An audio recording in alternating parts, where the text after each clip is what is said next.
awalnya saya tuh tidak ingin memposting ini gitu. Tapi beberapa hari ini saya mendapat informasi dan membaca kayaknya ada kondisi yang kurang ideal. Jadi saya berpikir gimana sih caranya kita meningkatkan positivitas ya, membuat kondisi jadi lebih ideal agar para supporter semakin mendukung timnas kita yang memang menurut saya bukan hanya sudah memenuhi target, tapi melebihi target. Sehingga ini adalah suatu capaian yang luar biasa untuk timnas dan para pemain kita, sehingga kita harus terus dukung dan doakan mereka sehingga mereka bisa mendapatkan capaian yang jauh lebih hebat lagi. Nah, terkait pertemuan saya dengan Mancini, terus terang saya tidak merencanakan, tapi Allah yang menakdirkan. Karena saya datang untuk menonton Indonesia melawan Irak dan saya duduk di tempat yang memang sesuai dengan tiket saya. Kemudian kadarullah datanglah Mancini dan dua koleganya. Yang satu adalah bernama Mr. Salzano, Fausto Salzano. Yang ketiga adalah Mr. Antonio Gagliardi. Nah, kebetulan Mr. Mancini duduk persis di sebelah saya, makanya kadarullah sekali. Jadi memang ini Allah yang menakdirkan.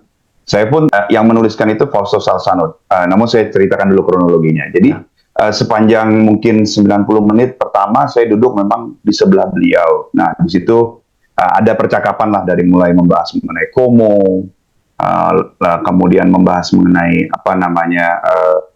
hal-hal lain gitu. Kemudian tentunya saya ingin sekali mendengarkan expert opinion ya dari Mr. Mancini dan kolega beliau tentang pertandingan yang sedang berlangsung. Lalu saya bertanyalah kepada beliau-beliau, bagaimana menurut Anda jalannya pertandingan ini? Dan beliau mengapresiasi, maksudnya Indonesia bermain sangat baik. Kemudian beberapa kali saya melihat ya mungkin mereka berbicara sesamanya dalam bahasa Italia. Mereka mungkin memuji gitu ya pemain nomor 7 kita gitu, Marcelino. Lalu kemudian saya bertanya gitu, menurut Anda di dalam game ini ya, karena mereka hanya menonton game Indonesia melawan Irak, asumsi saya. Menurut Anda siapa pemain yang menonjol? Lalu Fausto Salzano menyebut 4 pemain dan diamini oleh Mancini.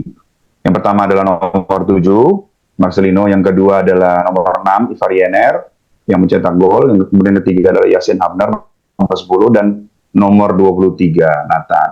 Nah, kemudian di tengah mungkin di babak kedua ya, di babak kedua itu saya lihat Salzano itu menulis nama Marcelino beberapa kali dia mencatat sesuatu ya. Kemudian saya bertanya kepada dia, bagaimana menurut Anda mereka-mereka ini gitu. Lalu apakah saya tanya kualitas mereka ini bisa gitu bermain di Serie B dalam waktu dekat. Kenapa saya sampaikan Serie B? Karena saya menjadikan JIZ sebagai barometer.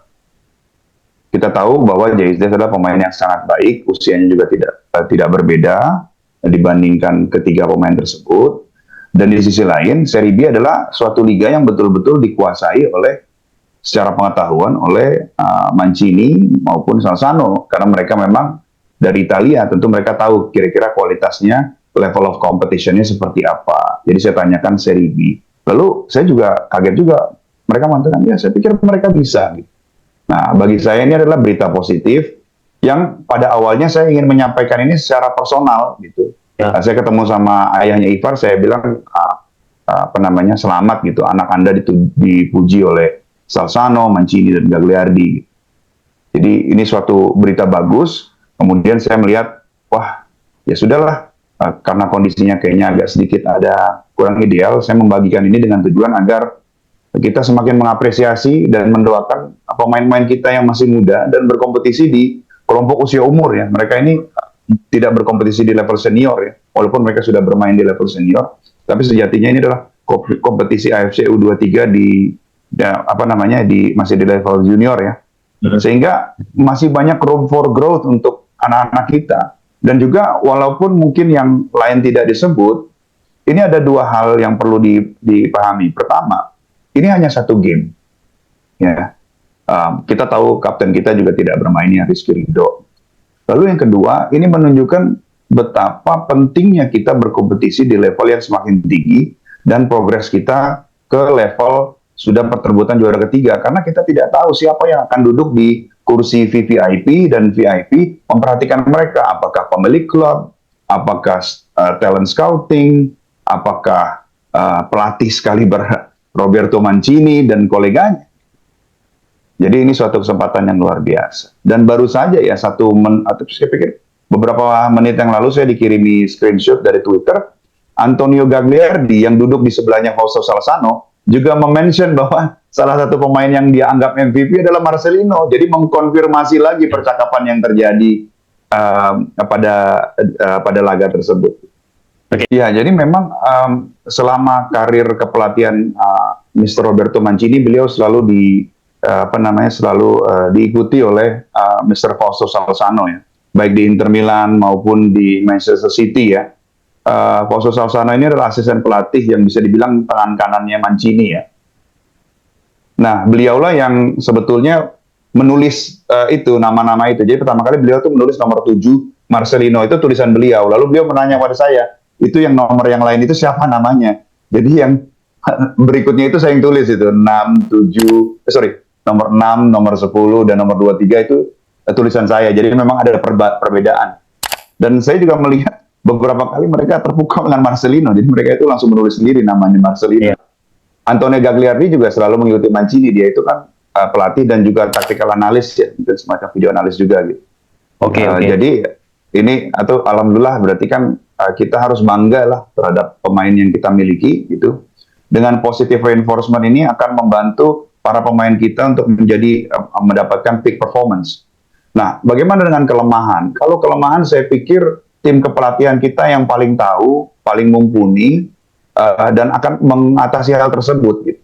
Namun saya di sini sifatnya memuji secara terbuka, kemudian mungkin kalau mengkritisi gitu kan, itu mungkin ataupun memberikan constructive criticism itu para tim kepelatihan kita yang mumpuni dipimpin oleh Coach Sintayong dapat melakukan hal tersebut. Apalagi mereka saya tahu sekali ya, kemana-mana itu selalu mengevaluasi game, video-video itu selalu tersedia, sehingga mereka dapat dengan cepat memberikan masukan in terms of decision making, misalnya keputusan apa yang harus diambil. Saya sampaikan, sebetulnya saya awalnya ingin memberitahukan kepada mereka secara pribadi ya. Cuman waktu saya di Qatar juga tidak lama, saya pulang lebih dahulu. Jadi hanya beberapa orang saja yang sempat saya sampaikan gitu, seperti ayahnya Ivar saya mengatakan hal demikian. Namun sebetulnya tujuan saya itu lebih kepada memotivasi, karena saya melihat mungkin setelah kekalahan kemarin ada sedikit penurunan moral ya, dan saya melihat bagaimana sih kita bisa saling gotong royong meningkatkan moral mereka. Dan ingat, yang pertama kali diapresiasi adalah permainan tim ya. Jadi Indonesia bermain baik, itu ya pesan pertama. Lalu kedua, memang ada yang menonjol di satu pertandingan tersebut. Bukan berarti yang lain tidak bagus, mungkin kalau disorot selama pertandingan kita 4-5 game mungkin rekomendasinya akan berubah ya. Tapi pada saat di game itu ada 4 yang menurut mereka menonjol, dan itu pun juga saya membahasnya itu selama 90 menit pertama ya, tidak sampai 120 menit, karena setelah itu saya terus terang mencoba pindah karena ingin meneriaki, menyemangati lebih dekat, jadi saya agak pindah ke depan gitu. Jadi mungkin saya melihat beliau memuji ya, kita bermainnya cukup agresif, mungkin secara kekurangan gitu ya, mungkin beliau mengomentari gitu, karena ini kalau misalnya finishingnya lebih baik, ini Indonesia akan ahead gitu. Ya, tapi mungkin ini suatu hal yang kita ketahui bersama, dan saya pikir tim kepelatihan tahu juga gitu. Namun saya sekali lagi ingin menegaskan bahwa let's just be positive, bahwa fakta bahwa kita sudah sampai di sini adalah capaian in itself ya, suatu kemajuan di dalam sepak bola kita.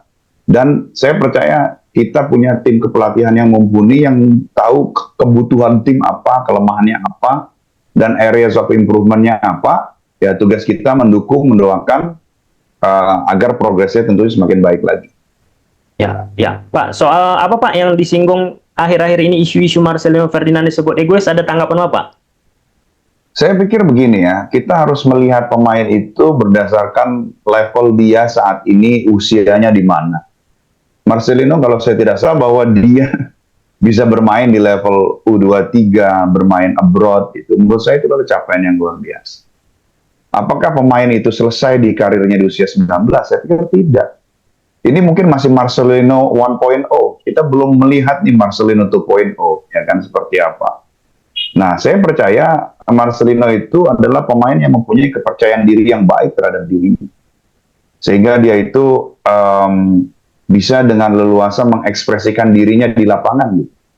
Walaupun mungkin beberapa kali misalnya salah passing ataupun lain sebagainya, dia mempunyai kepercayaan diri untuk melakukan hal tersebut lagi. Itu suatu menurut saya nilai tambah yang luar biasa. Setahun 2 tahun yang lalu saya termasuk orang yang dengan berani mengatakan kepada Feyenoord, Marcelino ini talenta spesial gitu. Dan sampai saat ini kemampuan Marcelino memverifikasi hal tersebut. Gitu. Jadi saya rasa kepada Marcelino ya terus berkembang. Kita akan terus mendukung, ya kan. Ikuti kata pelatih Coach Sintayong, apa yang perlu diperbaiki, ya kan. Dan saya percaya dia akan menjadi tulang punggung timnas dalam 10 tahun bahkan 15 tahun ke depan dengan kemampuan yang dia miliki. Dan bukan tidak mungkin, ya bukan tidak mungkin. Saya percaya seorang Marcelino bisa menjadi pemain Indonesia yang bermain di top 5 leagues in the world. Kalau dia tetap humble, tetap memperbaiki diri, karena saya percaya dia punya talenta tersebut.